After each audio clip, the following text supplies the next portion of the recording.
Do you guys enjoy the intro music? I am trying to see if any intro music would be preferred. I don't really know which kind of intro music you want, but anyways, welcome back to Platt's Poetry. For those just joining us this fine evening or morning or whenever my voice tends to greet you, I'm rambling. I tend to ramble a lot. You will learn that.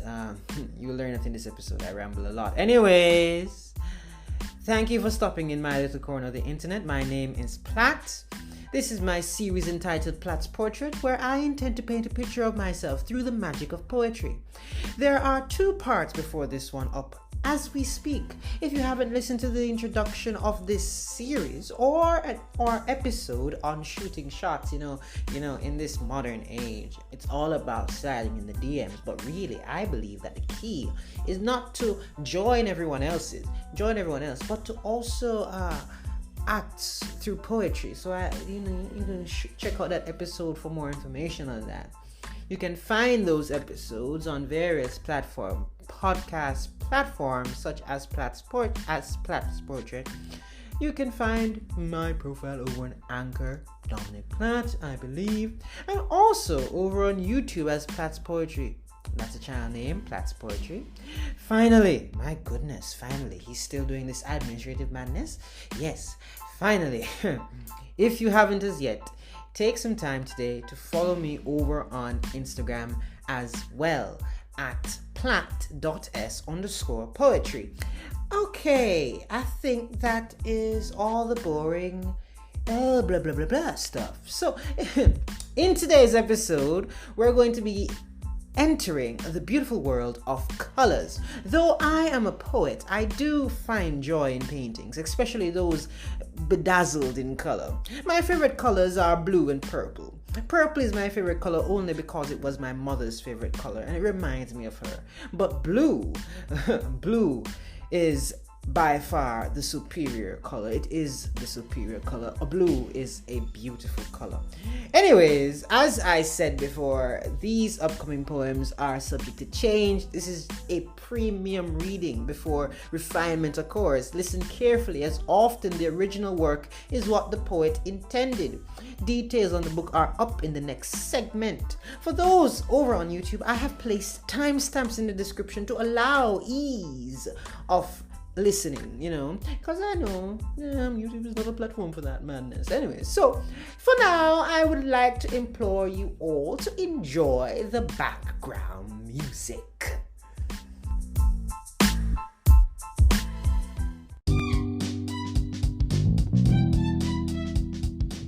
I changed the background music again. I love music, guys, and I am aware of the copyright laws, so I really can't play the music I would usually play. So I'm just really trying to figure out which music works. So I probably change the background music again. I promise I won't change. Well, I'm not gonna make any promises. Rambling again. Welcome to the book details section of the book. So, I believe it was Morgan Freeman that once said that challenging yourself is the only path that leads to growth. And this year, I wanted to put this quote of his to test by putting my poetry skills through a series of various challenges. Now, this book consists of poems derived from the color challenge. The rules of this challenge are very simple. Pick a color. Write about the color you have chosen, be it something that holds it physically or symbolically. The main thing about this challenge is that at the core of the poem, you're writing about the color you've chosen. The poem can be of any style, type, or meter, or it's as short as you like or as long as you like. Or, the final rule of all of this, the final and most important rule of this challenge is to have fun. So, the rules sound nice, the rules sound all lovely, but I want to give an example. This is a little freestyle of mine. So, I want to, let's say the color pink is on my mind today. So, I need to write a poem about pink. Let me see if I can make a poem about pink. I am love's perfection. I am Cupid's garment. I am a tamed version of red. When I am seen, rage does not fill the head. Rather, butterflies head towards tummies. dancing along the rhythmic love of two hearts joining as one. I lack passion, but I make up for it in style. A lighter shade with the same spice. I am pink and I am nice. Okay, so, all right, let's read it again, but slower this time, right? I am love's perfection. I am Cupid's garment.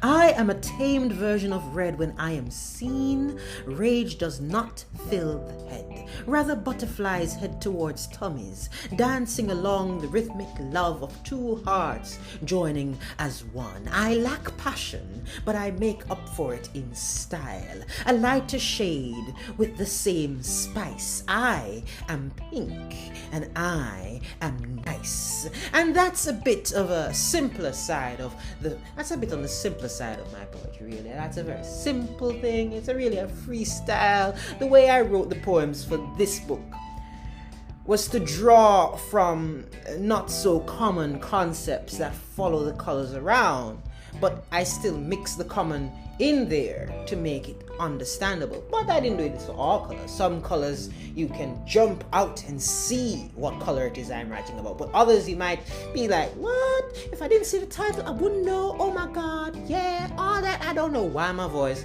went so high a while ago, but okay. The three colors I have selected to perform for you today are the colors people say aren't colors. They are the shades. That's coming up in the next section. Yes, I believe.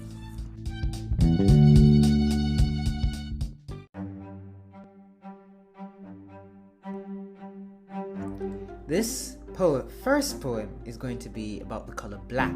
I am going to try to stay to the script that I wrote this time and not ramble off about random things like background music, even though that's what I'm doing right now.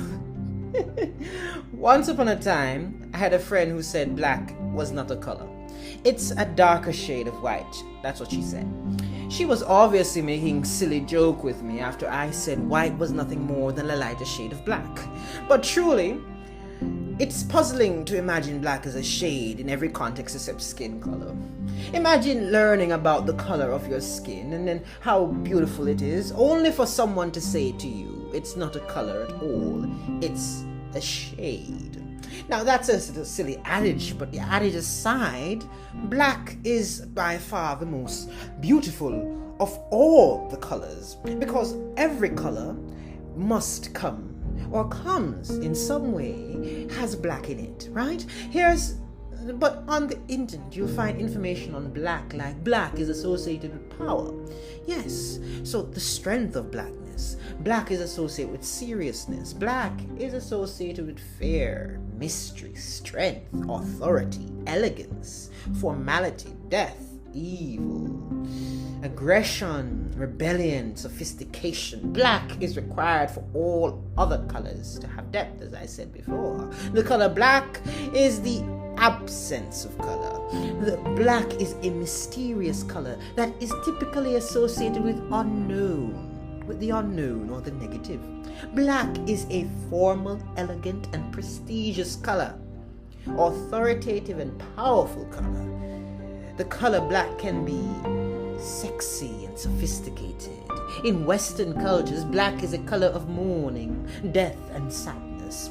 Black often represents the emotions and actions of rebellion in teenagers and youth. The color black can represent both positive and negative.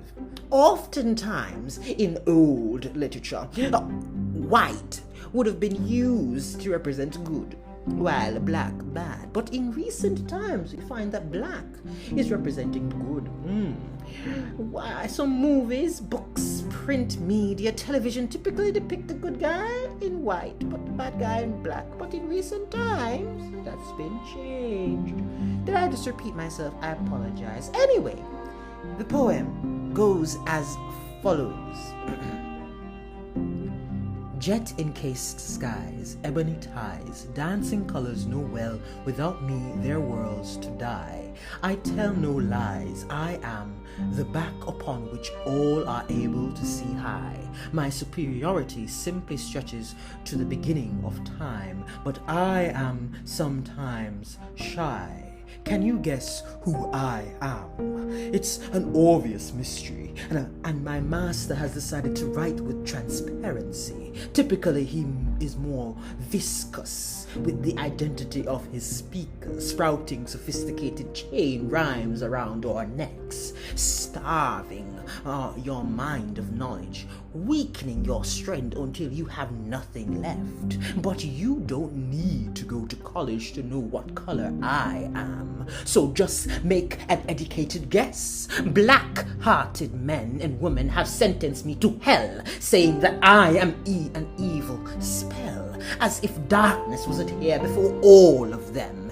Am I being aggressive? Did I trigger you? This is not about race. My master never writes of race or social ills. The negative meanings of me just seem to be in excess. Nonetheless, I am indeed beautiful, especially when acting as skin. The glow evoked when the sun dances with me is unparalleled. My authority and authenticity run deeper than wells, dark magic spells, and well, even the greed of the already swell. I am a nice person. Still, everyone who complains about living or dreams of not living beg to live when I come bearing death for them. Do you know who I am as yet? Let me tell the slow amongst you, I am an entity entirely independent of eternity. In the beginning there was me. In the end it shall be me again. I am walking evil, death, grief, rebellious aggression. Though I believe such definitions are functions of colonial oppression, race is not to be mentioned, for I am also a strong, sophisticated mystery gliding with elegance across the morning and night skies. My authority and authenticity strike fearful respect into all. I am the one they call Mr. Black. Now stand all against my walls. And that's that.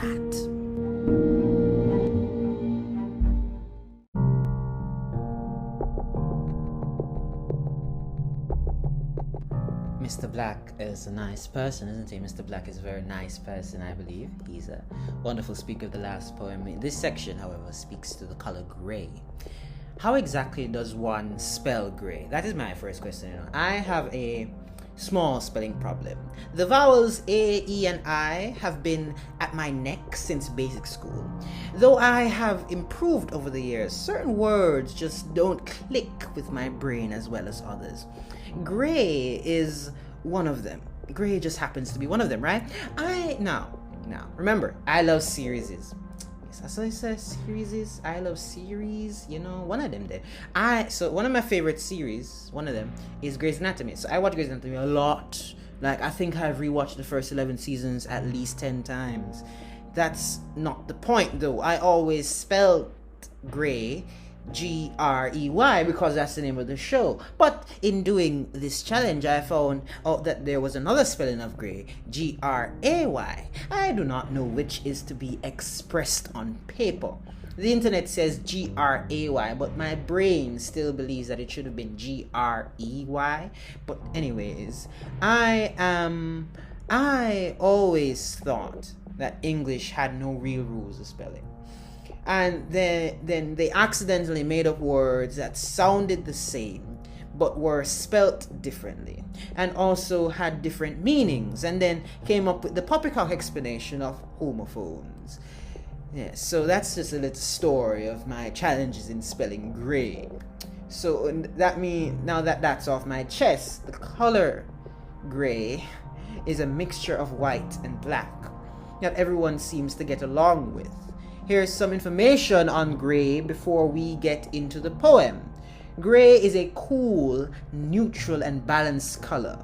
The color gray is an emotionless, moody color that is typically associated with meanings of dull, dirty, and dingy, as well as formal conservativeness and sophistication. The color gray is a timeless and practical color that is often associated with loss or depression. Dark charcoal gray communicates some of the strength and mystery of black. It is a sophisticated color that lacks the negativity of the color black. Light grays can carry some of the attributes of the color white. The gray color affects the mind and body by causing unsettling feelings. Light grays tend to be feminine in nature, while dark grays tend to be masculine in nature. And now it's time for the poem. Are you ready? Okay. Hush, children. Sit still. Clasp your palms. A storm rages against our calm, but we must stay grounded. We must be tree roots. We mustn't shift out of place. We may bend, but forever return to our space. Hush, children! Let stories of black tie balls fall freely on your head. Let the piano fill your heart with bliss. Let spring waltz its way to nature's lips. Let this moment kiss your mind into a reality where time sits. Hush, children! Rightfully, we scream at change. It is a monster that drenches death on my page. It's a siren's cry from the not-so-shy beast that wants us to die. Stand against change, for in change lies pains, victory, and success's disdain. Hush, children. A dull life can be full. The dingy atmosphere is of your imagination. Clean your mind of dirty hallucinations. This our timeless lair of depression's oppression. Hush, children. Free yourself from freedom-seeking obsession. Hush, children. Hush, children. Hush, chills them.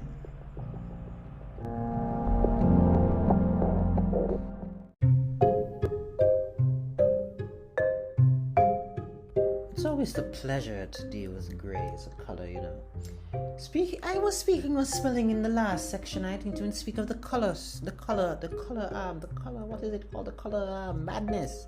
Did you know that the UK spelling of color is different from the American spelling of color? So oftentimes when you're using an application, you have to be mindful of the color you're spelling, because you're going to be seeing red lines for no reason. Like I spelled color the way you spell it in Jamaica, and Jamaica uses UK English in this American platform. And then I saw these red lines. I was like, why are there red lines? I thought I spelled it wrong. I went to Google, and Google had a different spelling, but then I realized Google was in American City. Anyways, rambling. We're at white now. I find white to be a beautiful and soothing color. It is no black, but it has its importance in maintaining balance in subcultures. Now I'm going to draw from my other favorite show. The water tribes in Avatar: The Last Airbender, the northern water tribes specifically. The story goes that the spirit of the ocean and the spirit of the moon crossed over into the human world soon after creation. The moon on the night would pull upon the dark oceans, and this pulling motion taught the original waterbenders how to bend water, or so it goes. I don't remember really. I haven't watched the show in a while. I should rewatch it soon. The moon spirit was white with a black top, and the ocean spirit had a black body with white on top of it, right? Like fish. They were fish, so they circled each other in this koi pond. I'm gonna call it a koi pond until General Zhao arrived. Now, General Zhao is a madman who goes in. Oh, spoiler warning! General Zhao, madman, comes in, kills the moon spirit, despite the warnings of Uncle Iroh and Avatar Aang. Upon killing the moon spirit, the water tribe loses all its powers. The night descends into darkness to symbolize the loss of balance. The balance created from the moon and ocean spirit is a lot like that of the balance created through the colors of black and white. One must always follow the other. The other one must always follow the other, or chaos will reign supreme. Fun and jokes aside, there are some more details about white focused on below. White is an inherently positive color. It is associated with purity, virginity, innocence, light, goodness, heaven, safety, brilliance, illumination, understanding, cleanliness, faith, beginnings, sterility, spirituality, possibility, humility, sincerity, protection, softness, and, of course, perfection. Now, the poem below is about white. Ready, set. It is clear that humanity has me in a bad light. Though that pun intended, it is indeed a distasteful sight that in this life black and I wield different mights. Forgive not them that wear my color as their skin, but understand that they gave in and allowed the devil to win. For white is about purity's divinity, a life contrasting Aphrodite, a life free of Zeus's rake-like waves, a life where Ares and Athena's war drums fail to play. White is a fight after the innocence of Christ. It is the essence upon which the pearly gates lie. That, my friends, is a reference to death's cry, because like black, white does not vanish when you die. Speaking of death, let us never forget a virus's genus is second only to man. You cannot allow this dead speck of protein victory by giving in to complacency, neglecting personal safety under the notion of mental immunity. For a year, death hath marched along to sad songs. The funerals you yourself under regulations don't belong, unless it is you whom sings the songs. I represent understanding, yet many a time I fail to understand why my ego tries to end my humility, erasing the possibility of accountability. I'm sure you understand what I mean. I'm not being mean. This is just the beginnings of truth. Truth must propagate like light. It must be in our eyesight. Do you understand me? I know you don't trust me. You have no faith in me outside of dressing to impress. I am too upset that I am too, like you, upset that when asked who I am, nothing bad jumps up and out like the rest, as if I am perfection's perfected perfection. Damn, I have good press, for my personality is far from soft. I am rough like the others, and sincerely I say I too wish my facade would fade away. Thank you.